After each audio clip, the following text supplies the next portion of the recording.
नमस्कार दोस्तों, स्वागत है आपका आपके channel talks on edible oil by PK पे। तो जैसा कि आप देख रहे हैं, आज हम डिस्कस करेंगे मस्टर्ड का कितना प्रोडक्शन रहा इस साल, अब क्या स्टॉक है और आगे फ्यूचर आउटलुक क्या रहेगा। तो चालू करते हैं आज की वीडियो। तो सबसे पहले हम डिस्कस करेंगे ग्लोबल ऑयल प्राइसेस क्या रहे हमारे, CIF रेट क्या है इंडिया में, कोड हुए स्पॉट प्राइसेस क्या आ रहे हैं, कंज्यूमर पैक्स के क्या रेट्स हैं और मार्केट का क्या रिपोर्ट्स है, और एक स्पेशल रिपोर्ट आज हमारी मस्टर्ड के ऊपर इसमें रहेगी। तो जहाँ सीबॉट और KLC का फॉरेन मार्केट का की पोजीशन है फ्यूचर मार्केट का, तो ये 4070 से हमने देखा 399 3933। कल से अगर हम बात करें तो नियर अबाउट 40-50 पॉइंट प्लस हैं। जो मार्केट पीछे 3995 से 3880 हमको 31 जुलाई में और 1 अगस्त के अंदर 3869 जो अप्रॉक्सीमेटली सेम बंद हुआ था, तो वहीं से 40-50 पॉइंट अभी बढ़ा हुआ है। तो KLC जो है नियर अबाउट 4000 के आसपास आप देखेंगे, पीछे जैसे एक बार 4160 के आसपास भी गई थी, लेकिन उसके बाद फिर जैसे ही रेट बढ़े तो फिर सेलिंग आई है और वो 4000 के आसपास ही ट्रेड कर रही है। सीबॉट के अंदर जो 7256 हमारा हाईएस्ट लेवल अभी गया था लास्ट वीक के अंदर, वो कल यहाँ पे 64319 पे 1.20 तक माइनस भी जाके अब 6463 नियर अबाउट हमारा कल 6311 पे 1.700 800 70 80 माइनस जाके 62 पॉइंट समथिंग आके अब फिर 6439 पे क्लोजिंग दी है और आज भी थोड़ा बढ़ा हुआ है 30-40। इसका मतलब ये हुआ कि बाजार हमारा नियर अबाउट 150 पॉइंट 2 दिन के अंदर बढ़ा हुआ है। तो अब ये हमारे CIF रेट्स होते हैं कि जो फॉरेन मार्केट्स वाले हमारे यहाँ पे क्या कोड कर रहे हैं। तो 950 हमारा जो जब मार्केट जो सीबॉट का काफ़ी ज़्यादा बढ़ गया था तब ये 950 तक चला गया था। अब 915 की कोडिंग आ रही है, 900 के अंदर हमारे पास यहाँ बायर हैं। CPO के अंदर कल 945 बोला गया था, 940 तक भी कुछ काम सुने हैं और आज 955 की कोडिंग आ रही है। थोड़ा KLC प्लस है, उस वजह से सीबॉट भी प्लस आ रहा है। सीबॉट के अंदर 1090 की कोडिंग है, जो हमने ये 1150 तक 1160 तक भी प्राइस देखे थे, अब 1090 आ रहे हैं। सन ऑयल के अंदर 1065 की कोडिंग आ रही है। जो माल पिछले चले हुए हैं वो हमारे रीसेल में CIF पे मिलता है। ये हमारे स्पॉट प्राइसेस होते हैं कि इंडिया में क्या रेट बोला जा रहा है। तो मस्टर्ड ऑयल के अंदर आज जैसे KLC और शिकागो प्लस है तो 50 पैसे बढ़ा के 113 तक, जो 113.50 हमने 29 और 30-31 तारीख में रेट देखे थे, काफ़ी प्लस चले गए थे। उसके बाद 113 दोबारा से हायर रेट पे चल रहा है। सोया रिफाइंड 96 नियर अबाउट हमारा वही 27-28 तारीख के रेट पे पहुंच गया है, 96 आया है। और कल जो है 94.5 बोला था, 95 तक कभी कल शाम को काम हो गए थे। RBD 86 बोला जा रहा है, कुछ पार्टीज 85.5 में काम बोल रही हैं, तो हो सकता है 85.8 तक काम हो जाए, वही मैंने पोजीशन लेके चल रहे हैं। सन ऑयल भी 96 है, कॉटन भी थोड़ा बढ़ा हुआ है, राइस ब्रांड भी, ग्राउंडनट के रेट ऑलमोस्ट सेम है और मस्टर्ड स्पॉट प्राइसेस भी गंगानगर और जयपुर कंडीशन में बढ़े हुए हैं। तो अगर हम इसकी प्लांट डिलीवरी की बात करें तो 6025 तक भी हमने लोकल जयपुर के अंदर काम सुने हैं। ये हमारा जो है कंज्यूमर पैक का रेट्स होते हैं कि अगर हमारे वहाँ पे जो स्पॉट प्राइसेस हैं उसके हिसाब से हमारी क्या कैलकुलेशन आ रही है। तो जैसे आप ये देख पा रहे हैं कि हमारा RBD का टीन 1553, सोयाबीन का 1714 और मस्टर्ड का 1955 जो आज के स्पॉट प्राइसेस हैं उसके अंदर फ्रेट और पैकिंग और सब जोड़ के टैक्सेस जोड़ के हमारा ये टैक्स पेड रेट होता है। 15 लीटर टीन के अंदर ये हमारे रेट्स आएंगे। 1 लीटर पाउच के अंदर 114 रुपये मस्टर्ड का आएगा और बॉटल की कॉस्ट 118 रुपये आ रही है। तो ये प्राइस हमारे हरियाणा, UP और दिल्ली के होते हैं। अगर हम इनको कंसीडर करें राजस्थान के लिए तो 15 और गुजरात के लिए 25 कम कर सकते हैं। इसमें हमने 1 रुपये डिपो एक्सपेंस से 1 रुपये मार्जिन लिया हुआ है। अगर हम प्लांट से डायरेक्ट डिलीवरी लेते हैं तो इसमें 25-30 रुपये टीन इसके अंदर कम मिल सकता है। तो अब ये हमारे आज का मार्केट रिपोर्ट और आउटलुक के बारे में थोड़ा डिस्कशन करेंगे। जो पीछे से आंकड़े आ रहे हैं, कुछ एक वेबिनार भी हुई थी MPOC की, मतलब पाम ऑयल की, तो उसके अंदर भी यही बताया गया है कि पाम ऑयल का प्रोडक्शन भी ज़्यादा है। अर्जेंटीना और ब्राज़ील में भी अगले साल जो है प्रोडक्शन ज़्यादा रहेगा। अब की बार अर्जेंटीना के अंदर near about 20 lakh ton crop 20 million crops ख़राब हो गई थी, नियर अबाउट 200-250 लाख टन। तो अगले बार वो उसका एस्टिमेट डबल का आ रहा है कि नियर अबाउट 500 लाख टन के करीब का हमारा क्रॉप रहेगा। ऐसे ही ब्राज़ील के अंदर भी एस्टिमेट्स हमारा जो 1560 लाख टन क्रॉप रही थी, उसका भी 1610 लाख टन का आ रहा है। लेकिन यहाँ पे मैं बता दूँ कि ये सब अभी आंकड़े ही हैं, क्योंकि अभी हमारी स्विंग भी नहीं हुई है। ये आंकड़े जो है व्यापारियों से, किसानों से बातचीत करके कलेक्ट किए जाते हैं कि कितनी हमारी लैंड तैयार हो रही है, कितने हेक्टेयर में भूमि रहेगी, क्या आगे का क्या क्रॉप कंडीशंस रहेगी, उसके हिसाब से ये सब आंकड़े बनाए जाते हैं। अब जो और कोई ज़्यादा कोई डेवलपमेंट पिछले 24 आवर्स में नहीं रहा, तो बाकी हम मस्टर्ड के बारे में एक ज़रूर रिपोर्ट डिस्कस करेंगे। कल एक हम जयपुर से हमारे कनिल जी हैं, वो जो रिपोर्ट निकालते हैं मंथली कि हमारे पास स्टॉक की क्या पोजीशन है, बैलेंस, और मस्टर्ड का हमारे पास आगे हमें स्टॉक्स कितना अवेलेबल रहेगा और कितना हमारा क्रश हो चुका है, उसको हम थोड़ा डिस्कस करेंगे। और एक मार्केट का आउटलुक हमारे पास क्या रहा है वो हम डिस्कस करेंगे। तो सबसे पहले मैं रिपोर्ट डिस्कस करता हूँ, फिर हम इस पे आते हैं। तो मस्टर्ड सीड का जो प्रोडक्शन और स्टॉक के बारे में, प्रोडक्शन हमारा जो इस ईयर हुआ है 119 लाख हुआ है, जिसमें से हमारा क्रश अप टू जुलाई 53 लाख हो गया है। तो अगर हम उसको फरवरी से लेकर जुलाई तक हम माने तो नियर अबाउट 6 महीने के अंदर 8.5 लाख टन पर मंथ के हिसाब से हमारा 53 लाख टन क्रश हो गया है। और बैलेंस अभी हमारे पास 66 लाख टन पड़ा है, जिसके लिए हमारे पास अगर हम फरवरी में सोचते हैं कि अगली क्रॉप आनी शुरू हो जाएगी और थोड़ा बहुत कैरी फॉरवर्ड भी जाएगा, तो हमारे पास 6 मंथ ही इसके लिए बाकी हैं 66 लाख के लिए। तो अभी जो स्टॉक की पोजीशन हमने जो एस्टिमेटेड जो स्टॉक्स है वो हमारे फार्मर के पास हम 43.5 लाख मेट्रिक टन बोल रहे हैं, ट्रेड के पास 8.5 लाख टन है, और नेफेड और हैफेड के पास 14 लाख टन है, और टोटल 66 लाख है। ये सब एस्टिमेटेड फिगर होती हैं। इसमें 5, 7, 10% ऊपर नीचे हो सकता है। अभी 43 की जगह हमारे पास किसान के पास 48 लाख टन निकल जाए, क्योंकि हम एक जाके बोरियां सब चीज़ें नहीं गिन सकते, लेकिन एक किसानों से बात करके, ट्रेड से बात करके, तो एक फिगर्स ड्राइव करी जाती हैं, उसी बेसिस पे ये चीज़ें आती हैं। तो आज हमारे पास 66 लाख टन का जो स्टॉक्स है, वो मैं आपको उसका बाइफरकेशन बताया कि वो माल कहाँ का पड़ा है।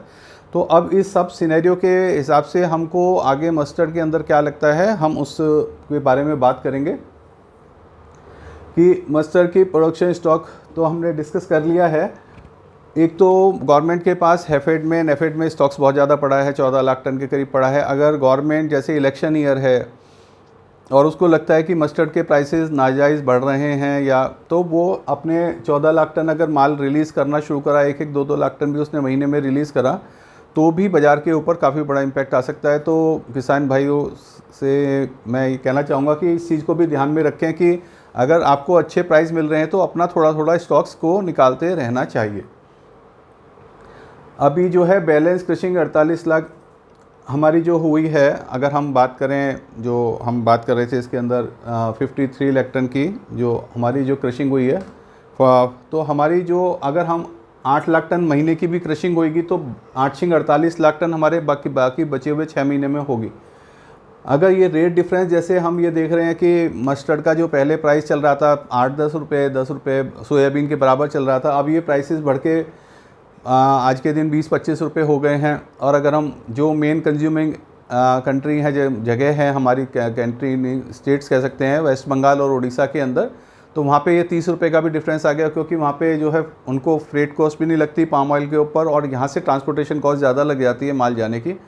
तो वहाँ पे प्राइसेस जयपुर के मुकाबले अगर यहाँ 113 है तो वहाँ 117-18, 3-4 रुपये फ्रेट और जो है फ्रेट लग के पड़ता है।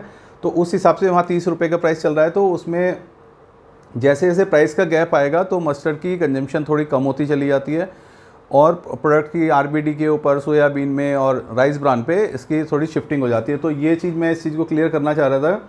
अगर और प्रोडक्ट्स के रेट हमारे जैसे नीचे हैं बने हुए, और मस्टर्ड का रेट का अगर इतना डिफरेंस बना रहा, तो इसकी मार्केट जो है ये 36 लाख टन रह जाएगी आगे।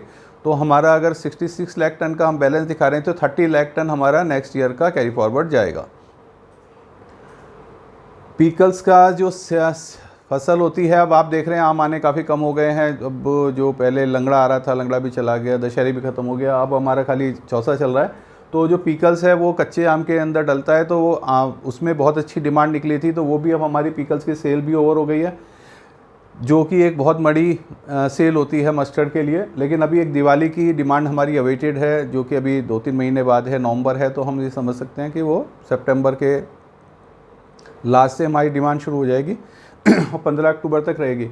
इसमें यहाँ पे और बताना चाहूँगा, एक दिवाली की डिमांड के साथ साथ एक हमारी डिमांड और निकलती है, वो होती है हमारी पहाड़ों की, क्योंकि जैसे जैसे अगर सर्दियाँ आती हैं तो पहाड़ों के रास्ते बंद हो जाते हैं। तो पहाड़ वाले हमारे डीलर भाई अपना स्टॉक जो है सितंबर अक्टूबर के अंदर मैक्सिमम कर लेते हैं, जो आगे उनको आगे 3-4 महीने चलाना होता है, सर्दी जनवरी फरवरी तक का। तो जो भी मेन डिमांड आएगी वो हमारी मेन दिवाली पे आएगी, और उसके बाद जो हमारी क्रशिंग भी और जो ऑयल की एक्चुअल डिमांड भी वो 50% रह जाएगी। तो जो भी हमें प्राइसेस के अंदर कोई जंप मिलेगा या कोई भी काम होगा वो हमारे खाली 1-2 महीने ही बचे हैं उसमें। और एक ये है कि हमारा जो रेट्स आ रहे हैं मस्टर्ड के, अभी जो 6,000 रुपये के करीब पहुंच गया है जयपुर मार्केट, तो वो 42 कंडीशन का मैं बात करता हूँ, 6,000 रुपये जयपुर कंडीशन का। तो उसका हिसाब से हमारी जो मंडियों में रेट आ रहे हैं वो 5350, 5250, 5450 जो ऑयल कंडीशन के बेसिस पे हमारे ऑयल रेट कोड किए जाते हैं। तो अगर 52, 53, 5400 ये रेट मिल रहे हैं तो that is also near to MSP, क्योंकि MSP में जो हम 5450 में माल बेचते थे उसमें हमारा 2-3% का खर्चा भी आ जाता है मंडी का, और पेमेंट भी हमें 1-2 महीने बाद मिलता है। तो इस वजह से अगर हमको MSP के आसपास रेट पैसे मिल रहे हैं तो हमें माल की अवेलेबिलिटी नज़र आ सकती है। दूसरा है कि अगर हम किसान भाई या ट्रेडर लोग ज़्यादा स्टॉक्स को रखेंगे तो उसकी स्टोरेज और इंटरेस्ट कॉस्ट ही इतनी ज़्यादा हो जाएगी, क्योंकि अवेलेबिलिटी ऑफ ऑयल्स पूरी बनी हुई हैं, पाम ऑयल की कहीं शॉर्टेज नहीं है, सोयाबीन की कहीं शॉर्टेज नहीं है। तो हम अगर ये गैप बना रहा तो हम क्रशिंग कम समझेंगे, और अगर नेफेड ने सेल दे दी तो भी मार्केट में फ़र्क आ सकता है।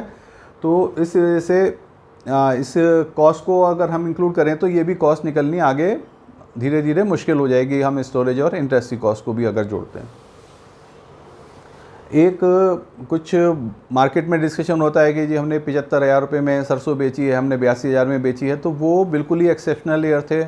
आप समझे कि पाम ऑयल की प्रोडक्शन डिस्टर्ब थी, इंडोनेशिया ने अपनी सप्लाईज़ को रोक दिया था। इंडोनेशिया 560 लाख टन पैदा करता है, तो जो कि नियर अबाउट पूरे वर्ल्ड की सप्लाई 2,000 लाख टन है। तो एक 500 लाख टन वाला कंट्री अपनी सप्लाईज़ को आगे से बंद करेगा तो पूरे वर्ल्ड पे फ़र्क आया था। उसकी वजह से तेल का रेट 160-170 हो गया था। जो हमारे कोरोना टाइम में मलेशिया और इंडोनेशिया से जो लेबर है वहाँ से छोड़कर भाग आई थी, और वो वहाँ पे लेबर नहीं थी काम करने के लिए। काफ़ी फल भी उस टाइम पे बेकार हुए थे, काफ़ी प्लांट्स भी बंद हुए थे। तो वो मैं ये बोलना चाह रहा हूँ कि ये हम पिछले 2 साल में क्या हुआ है उसको कंपेयर ना करें। पिछले 2 साल से पहले मस्टर्ड का क्या रेट रहता था, हमको उससे लेना पड़ेगा कि पहले 4800 सरसों बिकती थी तो बहुत अच्छा रेट माना जाता था, पहले 5,000 अच्छा रेट माना जाता था। अगर आज 5200-5400 बिक भी रही है तो वो रेट अच्छा है। तो कुछ माल अपना निकालना चाहिए, और कुछ माल हम दिवाली तक अपना इंतजार कर सकते हैं कि हमारा दिवाली पे एक बार और मार्केट बढ़े तो हम वहाँ पे निकालें। और सिचुएशन ये है कि अगर दिवाली पे थोड़े से भी प्राइसेस बढ़े तो गवर्नमेंट कंट्रोल करके ये हैफेड और नेफेड को अगर खोल दिया तो वैसे भी प्राइस डाउन आ सकते हैं। तो अपने रिस्क को थोड़ा सा किसान को डिवाइड करना चाहिए, और ऊंचे रेटों पे बहुत अच्छे रेट मिल रहे हैं। 30-30 रुपये किलो हमें मस्टर्ड का प्राइस सोयाबीन से या पाम से ऊपर मिल रहा है, तो उस हिसाब से थोड़ा माल को निकालने में ही भलाई है। ये मेरे अपनी व्यूज़ था। जहाँ तक हम ओवरऑल ओपिनियन बनाए हम मार्केट के बारे में कि भाई हमारा क्या सीन नज़र आता है, तो जैसे आपने देखा कि मंदी के अंदर जो घबराहट थी, रीसेलर बहुत नीचे रेट में आ गए थे, जो पीछे से पढ़ते आ रहे हैं उनसे भी नीचे रेट में आ गए थे। तो थोड़ी सी KLC और सीबॉट ने थोड़ा सा शांति पकड़ी है, थोड़ा सा रुका है, थोड़ा 10-15-20 पॉइंट बढ़े हैं। तो ये रेट सेफ़ हैं, हमें बहुत ज़्यादा एग्रेसिव होकर भी काम नहीं करना चाहिए और बिल्कुल भी पोजीशन ना लें, ऐसी भी पोजीशन नहीं है। अगर हमारा 1550, 1540, 1560 रुपये में पाम ऑयल का टीन मिल रहा है और 1950 रुपये के करीब अच्छे टीन मस्टर्ड के मिल रहे हैं, 1700-1700 के आसपास सोयाबीन मिल रहा है, तो ये एक अच्छा रेट है ट्रेड करने के लिए, और इस पे माल भी रख सकते हैं और कर सकते हैं। और इसको हम अगर थोड़ा डाउन भी आए तो उसे मेंटेन करके चलें तो इस पे आगे नुकसान भी नहीं होगा।